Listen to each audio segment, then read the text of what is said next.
Liftoff on Apollo 11. Tower clear.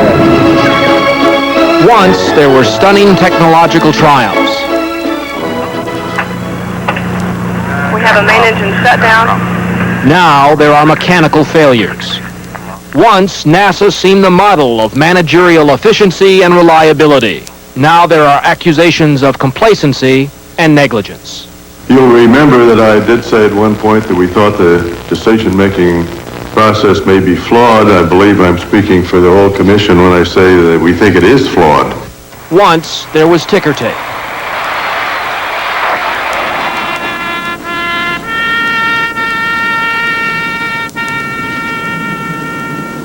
Now there is TAPS. In just 14 weeks, NASA's reputation as a shining star among federal agencies and the country's entire space program have been eclipsed by a trio of disasters. The fall from grace began January 28th. And liftoff of the 25th Space Shuttle mission, and it has cleared the tower. 74 seconds after launch, the space shuttle's right rocket booster ruptures. The shuttle with its 7-member crew explodes in the Florida sky. A combination of design flaws and mismanagement are thought to be the cause. April 18th, an unmanned Titan rocket believed to be carrying a military spy satellite blows up 5 seconds after launch at Vandenberg Air Force Base in California. Again, a faulty rocket seal may be partially to blame. May 3rd, shortly after launch, an unmanned Delta rocket carrying a $57 million weather satellite and a reputation as NASA's most reliable vehicle suddenly loses power. Ground controllers are forced to destroy the craft by remote control. Again, NASA is shaking its head, and critics have begun to point their fingers. It's an agency which is out of control, careening from one accident to another. There's been a loss of public confidence. There's been a loss of national support. There's been a loss in our national security. In a way, I think 1986 is going to go down as the year the religion went out of the American space program. What we're seeing is a hard dose of reality in the risk associated with these dangerous, complicated machines. In some ways, NASA's current troubles recall the earliest days of the agency, when the program was quite literally trying to get off the ground. But the memory of those early failures was erased with one 15-minute flight 25 years ago today. Alan Shepard, riding atop a Redstone rocket, catapulted America into the space age and NASA toward a quarter century of remarkable achievements. All right, liftoff and the clock is started. Yes, sir, reading loud and clear. A string of successful missions, including John Glenn's orbital flight and the two-man Gemini series in the mid-1960s, paved the way for Apollo and NASA's finest moments.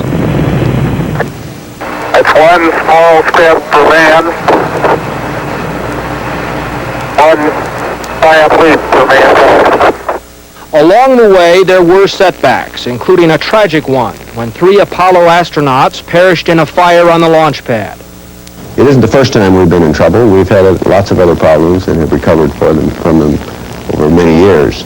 So we know how to go about it, and it will happen. NASA and its supporters, like Congressman Bill Nelson, who flew on the shuttle, seem always to persevere. We're just in another technological phase. A southern colloquialism would be that our space industry has been snake bit. But By itself? no, by unusual gremlins. But those unusual gremlins, claim NASA's critics, may be in the agency itself. Congress has turned into a cheerleader for this agency rather than a disciplinarian. From the Challenger to the Delta, we've learned that boosterism breeds complacency, and complacency breeds disaster. And we need a house cleaning of NASA from top to bottom to restore the level of quality that it had in the 1960s. Indeed, the entire civilian flavor of the space program created in the 60s is now threatened by the recent failures. NASA's ability to launch commercial and scientific payloads has been crippled, and civilian programs like Teacher in Space and industrial research have been postponed years. They'll take a backseat to the military, which has priority once the space shuttle begins flying again. Ignition. We have liftoff. Already, European and Japanese competitors are moving in on space markets once dominated by NASA. But the agency's greatest loss may have less to do with commercial contracts than with American competence. NASA's in deep trouble. It's sowing the seeds of a decade of Mickey Mouse reporting to Congress and a very pie-in-the-sky public relations campaign with the public. It's getting its comeuppance. Officially, that may occur next month, when the Presidential Commission investigating the shuttle disaster reports its findings. Already there is evidence that NASA mismanaged the launch and ignored repeated internal warnings.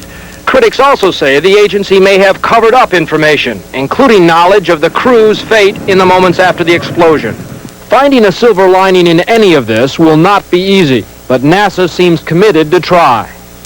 There is an esprit de corps within NASA which says, let's prove that they're all wrong, and we're about to do that. Succeeding in that mission may ultimately prove as challenging to NASA as the one the agency launched on 25 years ago today. Jay Shadler for Nightline in Washington.